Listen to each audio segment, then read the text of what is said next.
అందరికీ నమస్తే. మాది ఇప్పగూడెం స్టేషన్ గన్పూర్ మండల్.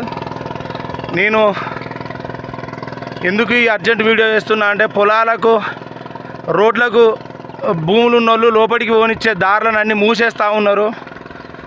మూసేసి మీకు బాటలు లేవు అది ఇది అని భూముల రేట్లు పెరిగే వరకు ఇదంతా చాలా ఇబ్బంది అవుతూ ఉంది. మాకు 80 సంవత్సరాల నుండి ఉన్న బాట ఒక ఆయన ఉద్దేశపూర్వకంగా ఆ బాట పోనీయొద్దు, వీళ్ళకి హక్కు ఉండొద్దు. ఏ రోజున ఆయన దగ్గర పైసలు బాగున్నాయి, వీళ్ళు అమ్మితే నాకే అమ్మాలి, ఈ బాట నా చేతుల్లో ఉంటే వీళ్ళు నాకు అమ్ముతారు, వీళ్ళకి హక్కు పుట్టొద్దని మమ్మల్ని కొన్నేళ్ళ నుంచి వనవాస పెట్టుకుంటాడు.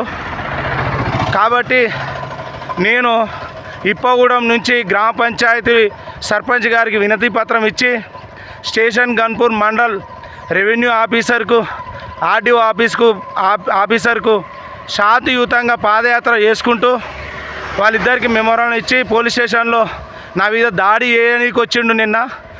అది కూడా పోలీస్ స్టేషన్లో కంప్లైంట్ ఇచ్చి ఆడినిచ్చి ఎమ్మటే నేను కలెక్టర్ ఆఫీస్కి పోతా. ఆడికి వరకు నాకు తెలిసి రేపు అవుతుంది కావచ్చు. ఆడ కూడా కలెక్టర్ గారి నుంచి ఏమన్నా నాకు హక్కు ఏమన్నా విచారణ చేస్తాను అని అనుకూలంగా నాతోటి స్పందిస్తే వస్తా, లేకపోతే అట్నుంచి అటే సెక్రటరియట్కు హైదరాబాద్కు 3-4 రోజులు పోయి అయినా పర్లేదు. కానీ ఈ బాటలు లోపటున్న బాటలకు ఎంత వనవాస పడతానో, ఎంత ఇబ్బంది అవుతుందో చాలామందికి తెలుసు. కాబట్టి రోడ్లపంటే భూములు ఉండవు కదా, లోపటున్న వాళ్ళ భూములకు హక్కులు ఇవ్వాలి రెవెన్యూ ఆఫీసర్లు. ఓన్లీ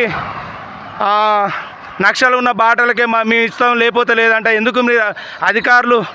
కాబట్టి 40-50 ఏళ్ళ నుంచి నడిచే బాట 20 ఏళ్ళ నుంచే ఈజ్మెంట్ యాక్ట్ 1882 అని చెప్పిండ్రు. ఆ చట్టం అమలు చేసుడు లేదు, ఏం లేదు, మాటల వరకే సరిపోతుంది.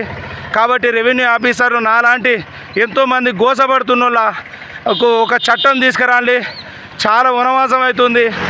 10 ఏళ్ళ నుంచి పెద్ద మనుషులు చెప్పినా ఏం లేదు, ఈ పోలీస్ స్టేషన్లో పెట్టి పోలీసు వాళ్ళు చెప్పినా ఏం లేదు, వీళ్ళకి హక్కు లేదు, ఎట్టనని చేసి వనవాస పెట్టాలని మమ్మల్ని దారుణంగా హింస పెడతా ఉన్నాడు.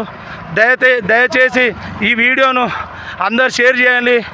రోడ్లకు ఉన్నోళ్ళు లోపలికి బాట లేని వాళ్ళకు తొవ్వలు వచ్చే రోజులు రావాలని, బాటలకు హక్కులు రెవెన్యూ అధికారులు కల్పించాలని కోరుతూ ఇట్లు ఇప్పగూడెం వారాల రాజు.